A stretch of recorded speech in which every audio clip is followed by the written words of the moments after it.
di luar itu semuanya, maka yang penting adalah kita harus berperilaku hidup bersih dan sehat. Artinya apa? Makan makanan yang bergizi lah, makan buah dan sayur ya. Kemudian minum air putih ya. Kemudian lingkungan kita selalu kita bersihkan.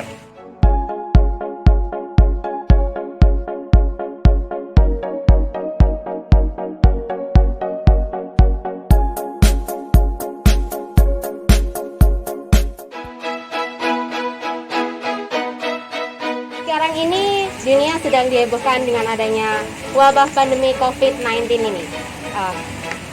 Nah, bagaimana pandangan dari Kak Didi terkait wabah ini, Kak? Ya, kita tahu bahwasannya COVID-19 ini disebabkan oleh yang namanya virus corona ya, coronavirus.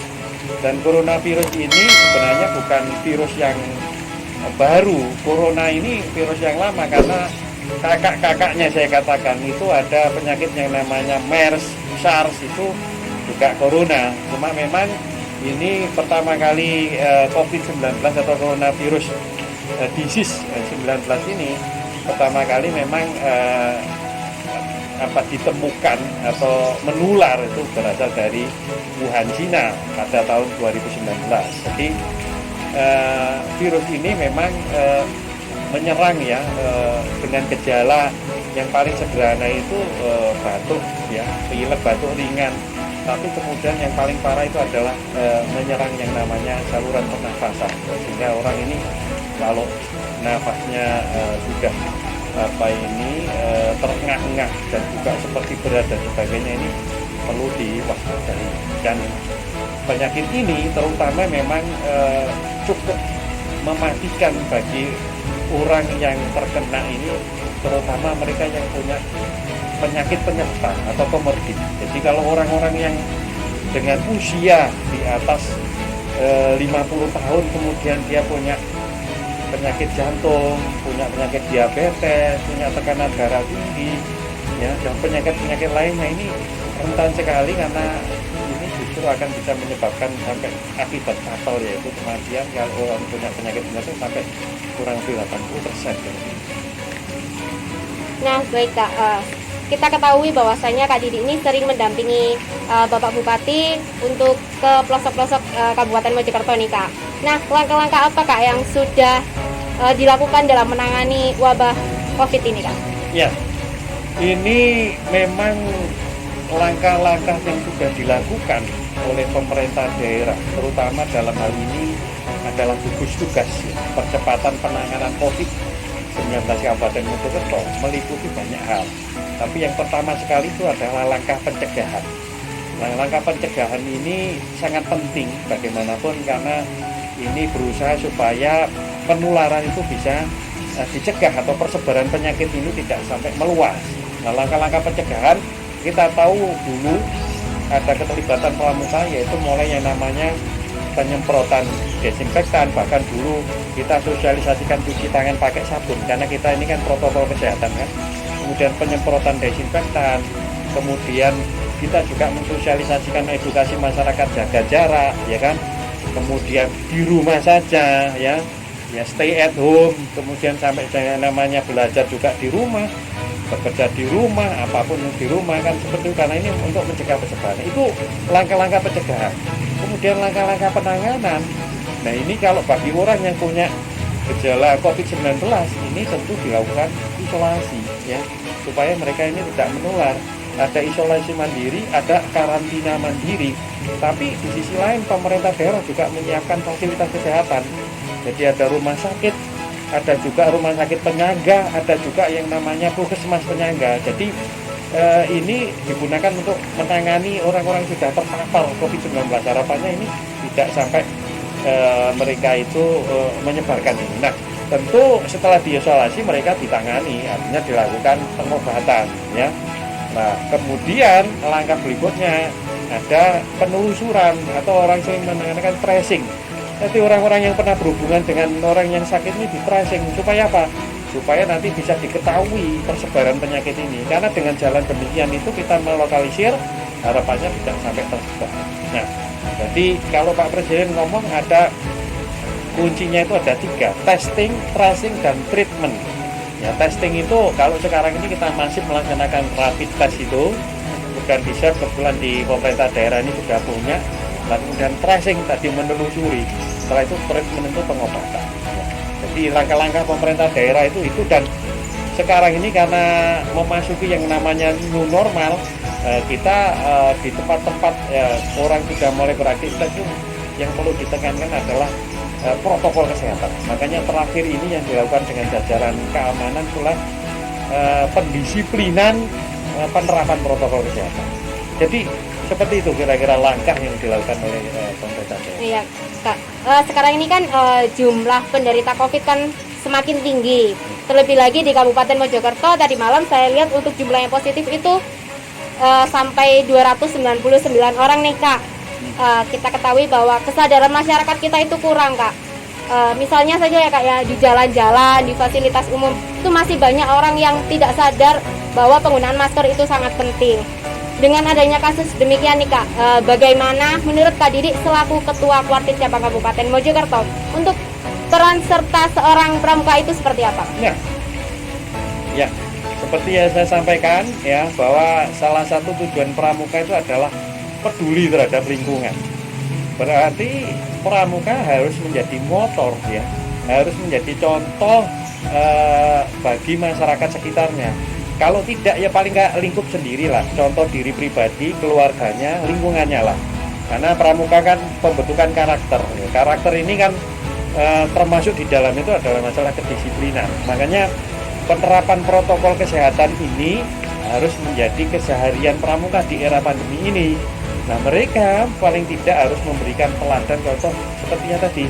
Dirinya sendiri sudah dicontohkan, kemudian keluarga, lingkungan kecil, kemudian lingkungan masyarakatnya. Dengan kepedulian semacam ini, saya pikir penerapan protokol kesehatan yang intinya adalah untuk mencegah persebaran COVID-19 itu bisa dilakukan ya. Jadi paling tidak peranannya seperti itu. Jadi mereka harus menjadi agen perubahan lah di lingkungannya. Jadi siapapun sini menurut saya mau di gugus depan ya, mau ada di Sako maupun di masyarakat yang paling bawah lah istilahnya, pramuka harus punya peranan untuk bagaimana dia bersikap di era pandemi. Artinya dia harus menganjurkan untuk memakai masker, menjaga jarak, mencuci tangan pakai sabun ya, kemudian PHBS ya, hidupnya pramuka harus sehat ya, pramuka harus kemudian cekatan dan nggak boleh sakit, karena dia kan di era ini kalau sakit kan kena COVID kan malah berbahaya. Jadi seperti itu ya. Iya. Sekarang ini kan sudah memasuki tahun ajaran baru, bahkan pembelajaran sudah dimulai nih, Kak. Yang mana proses pembelajaran sekarang ini dilaksanakan secara daring maupun online ya, Kak. Nah, lalu bagaimana untuk ekstrakurikuler, Kak? Terlebih lagi ekstrakurikuler pramuka di masa pandemi ini seperti apa, Kak? Ya, jadi kita mengikuti kebijakan ya yang ada di kuartir nasional, kuartir daerah ya, dan juga nanti kita sampai ke kuartir ranting. Artinya kita memang eranya pandemi ini kan harus menjaga betul, artinya kerumunan, pertemuan dan sebagainya itu kan harus kita jaga betul. Jadi yang pertama, kalau kita kaitannya dengan pelatihan dan sebagainya, tentu kita memanfaatkan media online ya, virtual. Jadi kita tidak bertemu secara langsung ya. Sekarang bahkan kegiatan-kegiatan itu kan karena supaya mengurangi jumlah orang, kita bisa melalui online. Dan nanti kegiatan ekstrakurikuler itu bisa difasilitasi dengan ya mengurangi jumlah orang itu, tetapi kemudian kita melalui virtual, misalnya metode pelatihan. Contoh yang paling dekat adalah kemarin kita melaksanakan kursus mahir lanjutan, itu pun virtual. Jadi dari kuartir daerah memberikan instruksi bagaimana dialog, kemudian di daerah ini dengan terbatas 10 orang satu kelompok dia mengerjakan tugas itu. Jadi memanfaatkan media online yang pertama. Kemudian yang kedua, kalau memang harus memang bertemu, itu jumlahnya harus tidak banyak ya. Kemudian harus menerapkan protokol kesehatan secara ketat. Artinya apa? Jaga jaraknya harus diatur, dia datang harus diukur suhu tubuhnya, cuci tangan pakai sabun, wajib menggunakan masker. Nah, ini semata-mata untuk melindungi. Tapi ini kan era sekarang ini kan ini masih kita kurangi lah untuk pertemuan. Tetapi bukan berarti kegiatan kita ini berhenti. Jadi kita manfaatkan tadi media daring itu ya, dalam jaringan itu. Kemudian yang kedua, kalau memang harus melaksanakan pertemuan secara langsung, maka jumlahnya harus kita batasi, kita terapkan protokol kesehatan secara ketat. Seperti itu. Iya Kak, untuk selanjutnya nih Kak, program-program apa yang dicanangkan oleh Kuartir Cabang sendiri ketika di wabah pandemi seperti ini?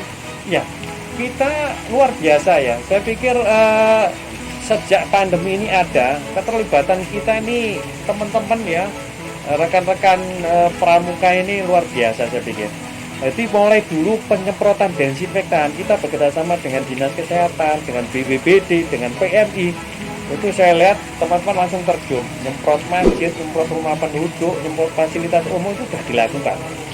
Berikutnya saya lihat ketika kemudian masyarakat ini kesulitan kaitannya dengan makan dasar, kita bergabung di dapur umum. Dapur umum Segoro Agung Trawulan itu selama dapur umum itu ada, maka pramuka di situ. Mulai masak, kemudian membungkus masakan sampai distribusi, luar biasa.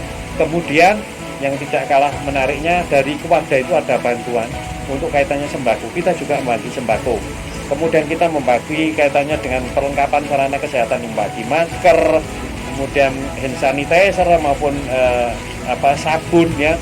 Kemudian juga kaitannya kita memberikan penyuluhan, edukasi kepada masyarakat ya. Saya kemarin juga melihat ketika penerapan disiplin protokol kesehatan di tempat wisata, saya lihat pramuka ada di situ. Jadi kita ini rupanya sangat peduli, ada di mana-mana, tapi concern untuk melakukan pencegahan persebaran COVID-19. Jadi kegiatannya saya pikir kegiatan cukup banyak, artinya tidak mau diem. Dia karena punya ya tadi sesuai dengan tujuan pramuka harus punya kepedulian terhadap lingkungan ya. Jadi kemudian dia orang yang punya karakter keteladanan ya, dia harus selalu terjun gitu, seperti itu. Ya, baik Kak. Mungkin Kak Didi bisa memberikan sedikit himbauan untuk rekan-rekan pramuka di masa pandemi ini, Kak. Ya, baik. Saya pikir kakak-kakak maupun adik-adik pramuka yang ada di wilayah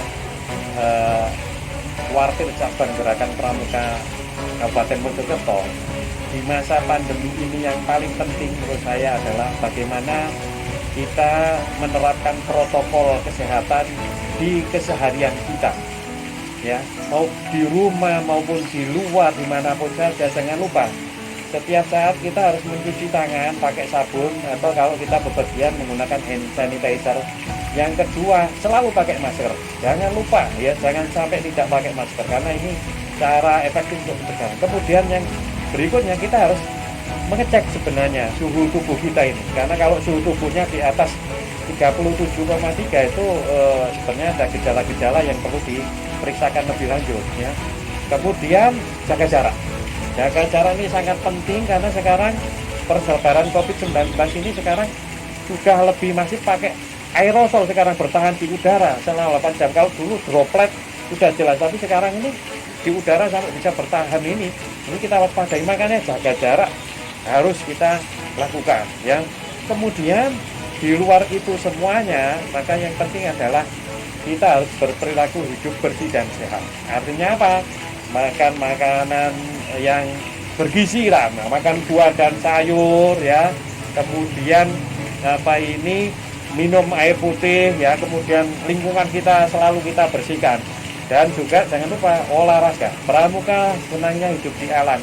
Kita jaga kondisi badan kita dengan berolahraga, insya Allah kalau badan kita sehat, perilaku hidup bersih kita, kemudian kita protokol, saya yakini bahwa insya Allah kita tidak akan terpapar COVID-19. Itu himbauan saya untuk segenap warga pramuka ada di Kabupaten Mojokerto.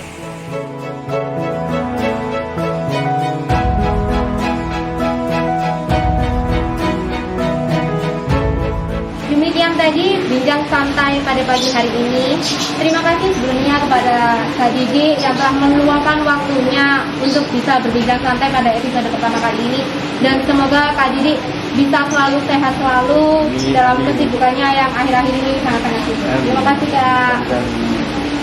Untuk rekan-rekan semua, jangan lupa untuk like, comment, subscribe, dan jangan lupa nyalain lonceng notifikasinya. Dan sampai jumpa di bincang santai selanjutnya.